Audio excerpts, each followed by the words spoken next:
नमस्कार, स्वागत है आपका वी टाइम न्यूज पर और आपके साथ मैं हूं पहली चौहान। बढ़ते हैं खबरों की ओर। 7 जनवरी को युवाओं के आह्वान पर पीपुल्स ब्रिगेड के सामने कुथिर हाट से मातंगी हाट तक जुलूस और रोड मीटिंग की जाएगी। DYFI फरक्का के अध्यक्ष हिमांशु शेखर साहा, सुब्रोनील मिश्रा, अद्रिजा मिश्रा, राहुल हलदर उपस्थित थे। কলকারখানাগুলোর উপর পশ্চিমবঙ্গের মানুষরা বাস করছিল, সেই মানুষগুলো বাইরে নির্মাণ শ্রমিকের হয়ে কাজ করতে বাধ্য হচ্ছে। আমরা বলছি যে ভারতবর্ষের বুকে যদি খুব বড় কয়েকটা জেলা, যেই জেলা বিড়ি নির্ভর কেন্দ্রিকতা বা বিড়ি শিল্প নির্ভর কেন্দ্রের দিকে ঝুঁকছে, সেই জেলার মধ্যে একটি অন্যতম জেলা হচ্ছে মুর্শিদাবাদ জেলা, মালদা এবং মুর্শিদাবাদ। এই মুর্শিদাবাদ জেলায় একটা ব্যাপক অংশের মানুষ এই বিড়ি বাঁধার পেশার সাথে যুক্ত। সেই পেশার সাথে এই রাজ্যের সরকার, এই কেন্দ্রের সরকার বেইমানি করছে। শ্রম আইন ভারতবর্ষের সরকার লাগু করছে, সেই শ্রম আইন হচ্ছে শ্রমিক মারার আইন।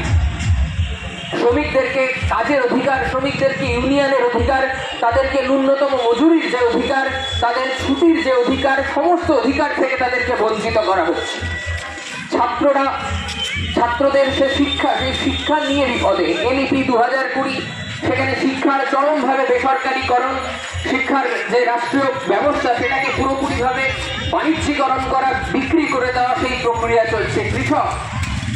কৃষক মারা যে কৃষি আইন, কৃষকদের আন্দোলনের ভিত্তিতে সেই কৃষি আইন বাতিল করা হলেও কৃষক যে MSP মিনিমাম সাপোর্ট প্রাইস, সেই প্রাইস পাচ্ছে না, তাদের ফসলের মূল্য, সেই মূল্য কৃষকরা পাচ্ছে না।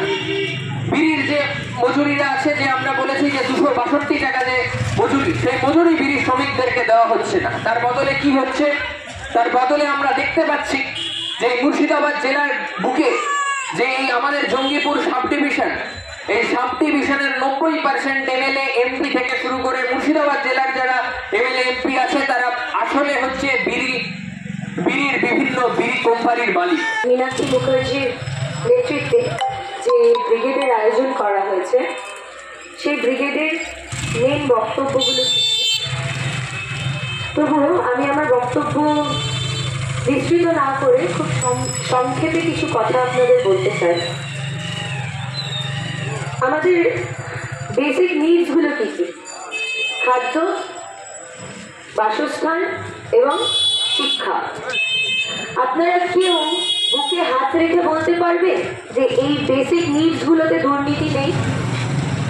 কোনো আপনি রাজ্য দেখুন, রাষ্ট্র দেখুন, মানে আমাদের জননেত্রী মমতা বন্দ্যোপাধ্যায় বা আমাদের নরেন্দ্র মোদীর পার্টি BJP, কোথাও আপনারা কি বুক চিতিয়ে বলতে পারবেন যে খাদ্য, শিক্ষা এবং বাসস্থান, এই বেসিক 3টে জায়গায় যেটা মানুষের হিউম্যান নিড, প্রত্যেক দিনের মানুষের যে জিনিসগুলো দরকার, সেই জায়গাগুলোতে দুর্নীতি নেই?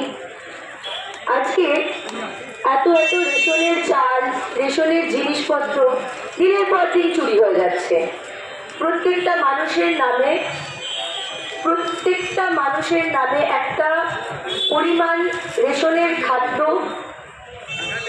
থাকে, সেখান থেকে কি পরিমাণ দুর্নীতি তৃণমূলের এই তোলাবাজ নেতাগুলো সেখান থেকে কামাচ্ছে।